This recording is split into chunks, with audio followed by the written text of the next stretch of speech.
साथियों नमस्कार, मैं Rajan Kumar news point of view से आपका स्वागत है हमारे नियमित कार्यक्रम खबरों की चीरफाड़ में। खबर यह है और चर्चा यह है कि महिलाएं जब पति से ज़्यादा कमाने लगती हैं या पति से बेहतर ओहदे पर पहुंच जाती हैं तो पति से विमुख होने लगती हैं। यह पहले भी होता रहा है, लेकिन अभी 2-3 मामले मीडिया में बहुत उछल रहे हैं। सबसे चर्चित मामला है ज्योति मौर्य का, जो कि एसडीएम है। ज्योति मौर्य का पति आलोक मौर्य सरकारी विभाग में एक चतुर्थ श्रेणी कर्मचारी है। आलोक मौर्य ने 12 साल पहले ज्योति मौर्य से शादी की थी, जब ज्योति मौर्य कुछ भी नहीं थी।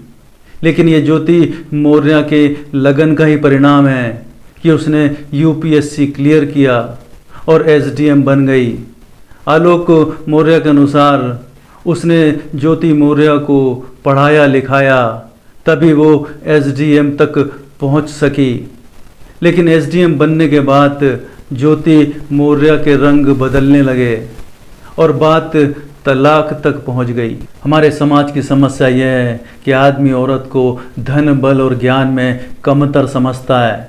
वो बात तो महिला सशस्त्रीकरण की करता है, लेकिन स्वीकार नहीं करता। सैकड़ों साल पुरानी बात है, जब देश का मुख्य व्यापार खेती हुआ करता था। लोग कम थे और ज़मीन ज़्यादा थी। खेती के लिए पशुओं की ज़रूरत होती थी। जिसके पास जितना पशुधन होता था वो उतना संपन्न कहलाता था। खेती के लिए लोगों की भी ज़रूरत होती थी और यहीं से विवाह प्रथा की शुरुआत हुई। एक एक पुरुष कई स्त्रियों से विवाह करता था। जिसके पास जितनी स्त्रियां यानी जितना स्त्री धन होता था और पशुधन होता था वो उतना संपन्न कहलाता था। एक बात समझिए कि स्त्री का काम सिर्फ प्रजनन करना था और घर का कामकाज करना था। उस समय खेती ही मुख्य व्यवसाय था और खेती करने के लिए बल चाहिए होता है और वो सिर्फ आदमी ही कर सकता था। इसलिए औरत का काम था कि आदमी की सहायता करने के लिए परिवार का विस्तार करना और आदमी की खुराक के लिए भोजन का इंतजाम करना।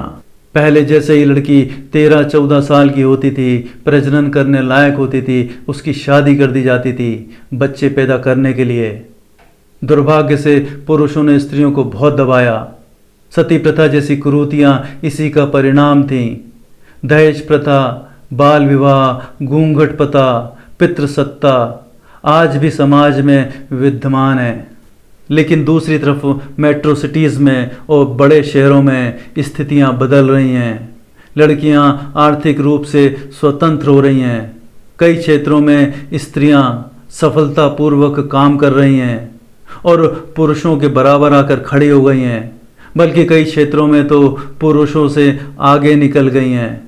मगर इस बात से भी इनकार नहीं किया सकता कि छोटे कस्बों में, गांवों में आज भी अशिक्षा है, पिछड़ापन है, अंधविश्वास है और महिलाओं की स्थिति ठीक नहीं है।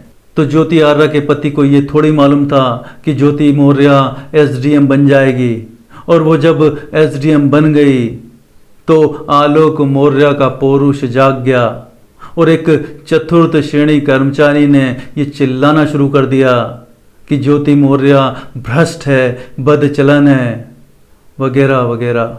बेटी पराई होती है, ये लड़कियों के लिए इतना कष्टदायक वाक्य है कि आप सोच नहीं सकते। 14-15 साल की लड़की को अपना ही घर बेगाना लगने लगता है।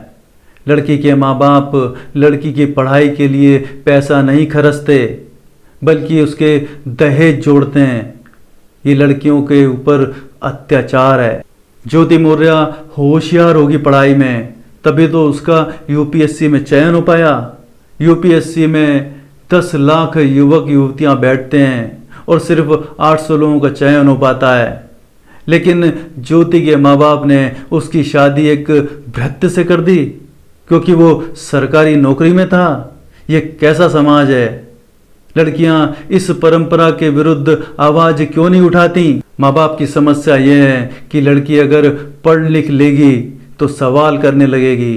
दुर्भाग्य है कि ज़्यादातर माएँ ही लड़की पर शादी का दबाव डालती हैं और उन्हें चूल्हा चक्की के चक्कर में फंसाती हैं और कहती हैं कि यही तो करना है ज़िंदगी भर। शादी के लिए आप विज्ञापन देखिए, लड़की के माँ बाप अपनी लड़की के लिए क्या लिखते हैं, गोरा रंग, सुंदर, गृह कार्य में दक्ष, ये लड़की की गुणवत्ता है। शादी दो शरीर का मिलन नहीं होता है, दो आत्माओं का मिलन होता है। और लड़के का बायोडाटा में क्या लिखा रहता है, टॉल, हैंडसम, सरकारी नौकरी, आय 5 अंकों में, चाचा ये करते हैं, मामा का नाम यह है। लड़का और लड़की को साथ में रहना है, चाचा और मामा के साथ नहीं रहना है।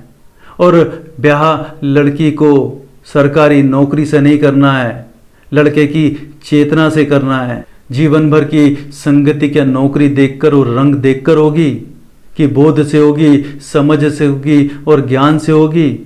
जब संगति चुनने की बुनियाद ही गलत है तो जीवन भी गलत ही होगा। जीवन में तनाव होंगे, दुख होंगे, वासनाएं होंगी और कामनाएं होंगी।